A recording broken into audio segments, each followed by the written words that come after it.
Hello Dan, Pete, and Haley. This is Jack Kammer. I'm going to give you a quick video tour of what I think might be the configuration of our piping. It's only my amateur opinion, and we definitely need Dan to come and give it the professional evaluation. But here's how it looks to me. First, I'm going to give you a look at the big picture. We have two rooms. This is the water room,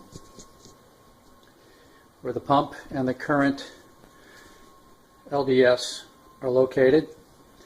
Across the hall, about 8 feet wide, is the water treatment room. Okay, let me see if I can trace what I think is the flow of the water. Okay, location A is where the water comes in from the well outside. The blue tape indicates untreated water going through some kind of a pump mechanism, and it goes to the current leak defense. We'll call this to section B. It loops around to section C. A little elbow to section D. Then we go up and over to section E. We're going to talk about these numbered valves later. Into section F. Section G goes up, and then it goes over.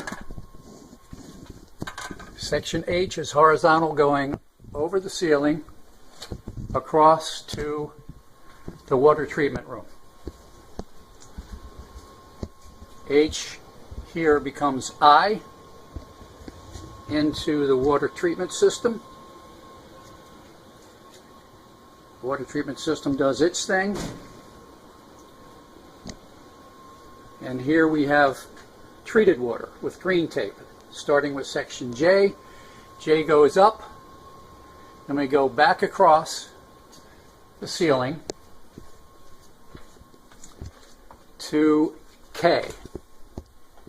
K travels horizontally, a little dog leg back there, to section L.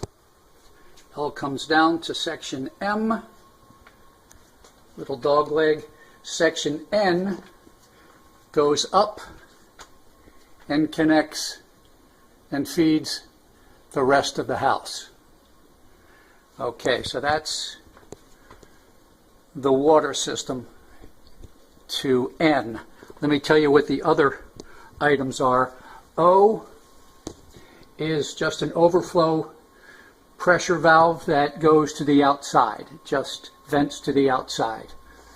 P is a pipe that feeds a water hydrant for gardening purposes. It goes out to our yard underground about 150 feet. Q is, well, let's see. Q is the electronics for the leak defense system. There you go, that's a little focused.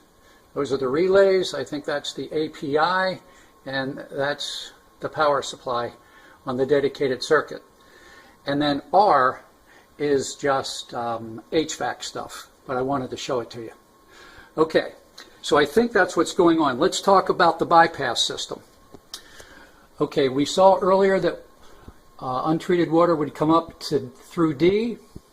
If we wanted to bypass the water treatment system because of a problem with the water treatment system, we would open up this valve number 1, we would close this valve number 2, and we would close this valve number 3. Okay, that's what it looks like to me. I hope this helps.